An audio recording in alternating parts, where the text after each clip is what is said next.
জন্ম হওয়ার আগে 1947 সালে ব্রিটিশ ভারতের সঙ্গে যুদ্ধ করে একটি দেশের জন্ম হয়। পূর্ব পাকিস্তান ও পশ্চিম পাকিস্তান দিয়ে আমাদের একটি নতুন রাষ্ট্র হয়। সেখান থেকেই শুরু হয় বাঙালির উপরে চক্রান্ত এবং ষড়যন্ত্র।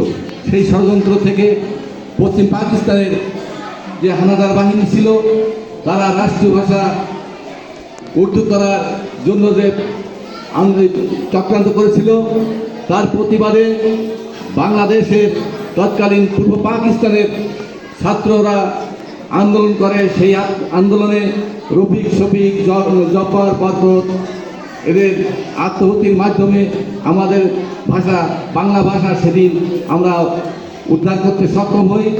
কিন্তু আজকে এখানে এসে দেখলাম যে আমাদের বিভিন্ন ছাত্রছাত্রীরা কবিতা আবৃত্তি করছে। সেই কবিতা আবৃত্তির ভিতরে মাত্র একজনেরই নাম আছে বরকত, আর অন্য যারা এই ভাষা আন্দোলনে অংশগ্রহণ করেছিল তার সংখ্যা খুব বেশি না, তাদের নাম কিন্তু এখানে নাই। যেসব কবিরা কবিতা রচনা করেছে তাদেরকে সবাইকে সম্মান দেওয়া, তাদের সবার নামে উপরে কবিতা রচনা করা অবশ্যই উচিত ছিল।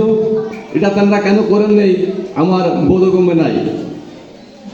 আমি তাদের প্রতি শ্রদ্ধা রাখি যারা 52 সালের ভাষা আন্দোলনে বাংলা ভাষা রাষ্ট্রের জন্য আত্মহতি দিয়েছে। সেই পাকিস্তানের কাছে আবার আমাদের এই দেশ রক্ষার জন্য আবার 1971 সালে আমাদের আরেকটা যুদ্ধ হয়। সেই যুদ্ধে আমরা 30 লক্ষ শহীদের বিনিময়ে আমাদের এই বাংলাদেশ পাই, যার জন্য আজকে এই 21শে ফেব্রুয়ারি পালন করতে পারছি।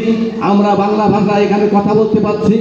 আমরা স্মরণ করি 1971 সালে যেসব শহীদদের মাধ্যমে আমাদের এই বাংলাদেশের জন্ম হয়েছিল। সাথে সাথে আমি স্মরণ করি 5 তারিখে যে ছাত্র জনতার আন্দোলনে গণতন্ত্র উদ্ধার করতে বাংলাদেশের যেসব দামাল ছেলেরা রক্ত দিয়েছে সেসব শহীদদের প্রতিও শ্রদ্ধা রাখি।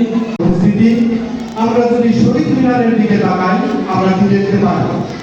আমরা যদি শহীদ মিনারের দিকে তাকাই আমরা দেখতে পাই মাঝখানে আছেন মা, দুই দিকে আছেন তার সন্তানেরা। আমরা যদি আমাদের ন্যাশনাল জাতীয় স্মৃতিসৌধের দিকে তাকাই, ওখানে যে 7টি স্তম্ভ, তার একটা স্তম্ভের স্বীকৃতি আমাদের পাওয়া যায়।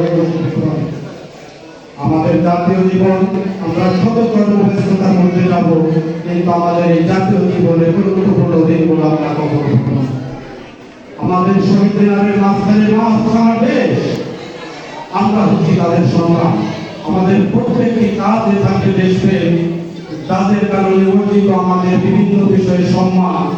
বাংলাদেশ বিনির্মাণে যাদের রক্ত ঝরেছে, যারা শাহাদত বরণ করেছেন, যারা এখনো জীবিত কিংবদন্তি আছেন, সবাইকে আমরা 14 বারে স্মরণ করি আজকের এই দিন সহ সকল জাতীয় দিনগুলোতে। কিন্তু দেখা গেল যে আমরা স্বাধীন হই, পশ্চিমবঙ্গের শাসকরা, বিশেষ করে পাঞ্জাবি সেনারা আমাদেরকে শাসন করতে দেয়। সেটা এবং আমরা সরকার তখন বলল আমরা পার্লামেন্টের সদস্য যারা ছিল 46 নির্বাচনে তাদেরকে বাইপাস করে গোলাম মোহাম্মদ ইস্তার মির্জা এরা ক্ষমতার মূল কাঠামো ধরে রাখবে এবং সেনাবাহিনী সহযোগিতায়। যেহেতু সমস্ত ক্ষেত্রে বাঙালিদের প্রতিনিধিত্ব কম ছিল, অনেক ক্ষেত্রে ছিলই না, ফলে মূল শোষণটা বলতে লাগলো 56% জনগণ যেখানে বাস করে সেই পূর্ব পাকিস্তান বা পূর্ব বাংলায়, আর 44% বাস করে পশ্চিম পাকিস্তানে। প্রথম আঘাতটা আসলে ভাষার উপরে। যেদিন গভর্নর জেনারেল মোহাম্মদ আলী জিন্নাহ ঢাকার ব্যাপারে এসে বললেন Urdu shall be only state language of Pakistan, তখন সেটা নৌন বলে স্বীকার করে ওঠে এবং সেই থেকে আন্দোলন শুরু হয় 48 সাল থেকে 52। অবশেষে 52 সালে শুরু হলো মিছিল, সেখানে গুলি এবং রফিক, শফিক, জব্বার, বরকত, সালাম সহ অনেক লোক, অনেক ছাত্র এবং জনতা আত্মাহুতি দিল, তারা শহীদ হল। কিন্তু এই শহীদের ফল বৃথা যায়নি।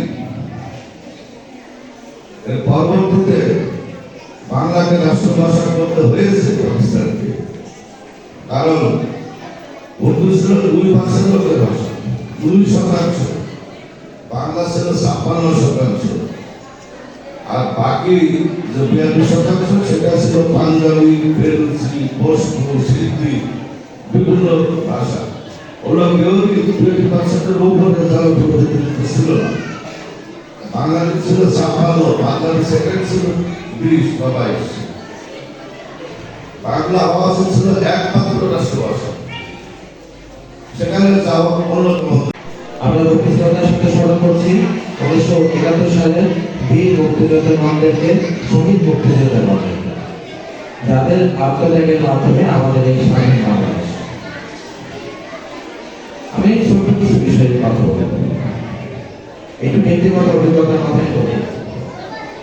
একটা প্রশিক্ষণের সুযোগ হয়েছিল, দেশের বাইরে 1 মাসের একটি প্রশিক্ষণে যাওয়ার সুযোগ হয়েছিল। তো ওইখানে যাওয়ার পরে আমরা বেশ কয়েকজন প্রশিক্ষণার্থী আমাদের দেশের ছিলাম, বেশ কয়েকজন ছিল যারা বিদেশে ছিল।